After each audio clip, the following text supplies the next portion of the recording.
Hi, I'm Julie Hedgepeth Williams, and I'll be reading from my book, Three Not So Ordinary Joes, about the three guys named Joe who accidentally started Southern literature. They are Joseph Addison, a famous British journalist from the 1700s, Joseph Addison Turner, his namesake, who used the model of Joseph Addison's work to start his own newspaper on his own plantation during the Civil War, and his apprentice on that newspaper, Joel Chandler Harris, who listened to the slaves telling stories on that plantation newspapers and later turned them into the famous Uncle Remus tales. Now, many people think that Uncle Remus is outdated and we shouldn't talk about him anymore, but I'll tell you this, Joel Chandler Harris saw these slave stories as clever metaphors for how the slaves outwitted their masters every time. All right, we're going to start with the middle Joe Turner, J.A. Turner.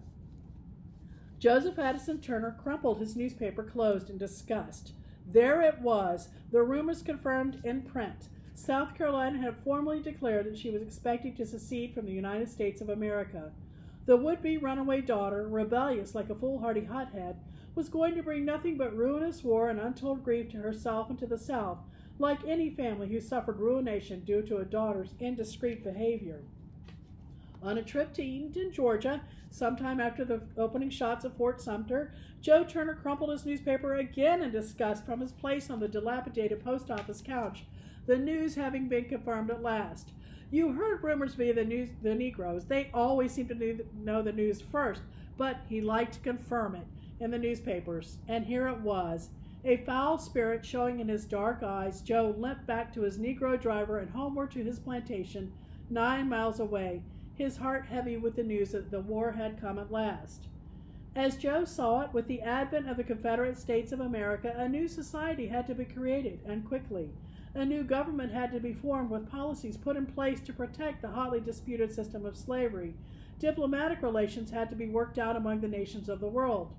But just as critical as Joe considered behind a microscopic smile, there was the need hastily to assemble a Southern culture. The Confederacy would be crude and unacceptable to the world until the new nation established itself as a creative power. A nation had to have something besides military might. It had to have the arts. It needed its own literature, desperately. And he had what it took, Turner thought in his cocky and confident way. He, Joseph Addison Turner himself, would establish Southern literature. He would turn to someone whose name he certainly knew as well as his own, one of his heroes, as a model. He would exploit the famous journalist for whom he was named, Joseph Addison, for Addison's excellent instructions on writing and famously successful example of how literature should be composed and distributed in the form of glittering essays in newspapers. Joe would use Addison's model to launch the literature of the South, and he, Joseph Addison Turner, would become famous as the father of Southern literature. Funny thing was, despite being cited as Joseph Addison Turner's model of Southern literature, Joseph Addison himself would have had no idea where the South was. Had you asked Addison to point to the South on a map of the Americas, he would have pointed to the Spanish and Portuguese settlements in the Southern Hemisphere. That was about as far south as you could get. Certainly he would not have pointed to what is today the United States, nor to the location of his namesake J.A. Turner's Confederate States of America. After all, when Addison founded his newspaper, The Spectator, in 1711, the birth of the United States of America was more than 6 decades in the future. While racial strife between American Indians and Europeans was the top New World story of Addison and his partner Dick Steele's age, Negro slavery in the Americas did make its way into the English conscience via The Spectator, too. In one story, 2 girls who were friends in England, Brunetta and Phyllis, became bitter enemies when they married 2 men from Barbados and wound up on the same island. In the end, it was a combination of fashion, slavery, and humiliation that brought the catfight between the 2 girls to an end. Brunetta had a petticoat made for her pretty Negro slave, and the garment was made of the same material as a dress Phyllis had been flaunting all over town. Phyllis was so disgraced by the slave strutting a similar fashion that as far as she was concerned, she could no longer be seen in Barbados. She first swooned and then fled to Barbados via a ship to Plymouth, England.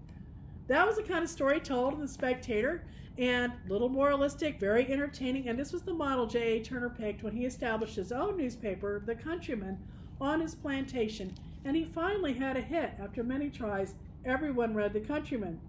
Now, on that plantation newspaper, J.A. Turner, as he called himself, hired Joel Chandler Harris, a teenager, as his apprentice. Joe Harris thoroughly understood and thrived on the company of the plantation's Negroes and loved listening to their funny African stories. Joe, as a teenager, understood the deliciousness of the slave stories in a way that the Turner children did not. The stories always cast the underdog as the winner, always triumphing over the superiors by using wits and cunning. The stories were inventively transparent metaphors for clever slaves getting exactly what they wanted from their unwitting masters by outwitting them, and Joe liked that. One of the recurring characters in these stories was Brer Rabbit, that's Brother Rabbit, who was quite a trickster, and he was considered weaker and less smart than Brother Fox, Brer Fox, but Brer Rabbit always managed to outwit Brer Fox. In one story, Brer Fox decided to go hunting. He invited Brer Rabbit to go, and Brer Rabbit said, "No, thanks." But as the slave, Old Harbert, was telling the story, the fox was gone all day, and he had a monstrous streak of luck, Brer Fox did, and he bagged himself a side of game, and he was coming along home on the road when the rabbit spotted him and decided maybe he could use some game. So he hopped ahead on the path and played dead. Well, sure enough, the fox came upon him and saw the rabbit and turned him over and over and said, "Well, this rabbit's dead.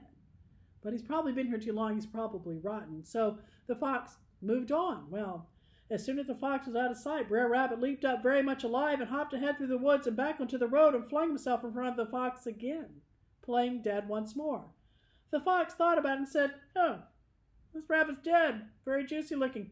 Maybe I should go back and get the other rabbit." So he set his game down, and then the not as smart as he had thought fox went back down the road, and the rabbit leaped up and took the game home. The next time Brer Rabbit saw the fox, he asked him what he had killed on his hunt, and the fox admitted, "Caught a handful of hard cents, Brer Rabbit," to which the clever rabbit said, skewering his nemesis, "If I'd known you were after that, Brer Fox, I'd have loaned you some of mine." Well, these stories, these Uncle Remus stories, were a huge hit when they were published 15 years after the war. Teddy Roosevelt himself proclaimed them as the reconciliation between North and South 15 years after the Civil War. There had been a mammoth need for white readers to know and appreciate the race that the Civil War had freed. Joe Harris, delivering Uncle Remus to the nation, had fulfilled that need 15 years after the war was over. It had been a long wait. Not only was Uncle Remus proclaimed a healer of the nation, but Scribner's Monthly declared that Southern literature, featuring the artistry and humor of Uncle Remus, had knocked New England off its perch as the literary leader of the nation. Southern literature defined a new literary era. Joseph Addison Turner would have been ecstatic. It was a bit of magic that started in the 17th century when Joseph Addison was born and ended in the 20th century when Joel Chandler Harris died, with Joseph Addison Turner, an eccentric Civil War author, stirring all the Joes together to make the slave stories the fantastically popular basis of Southern literature.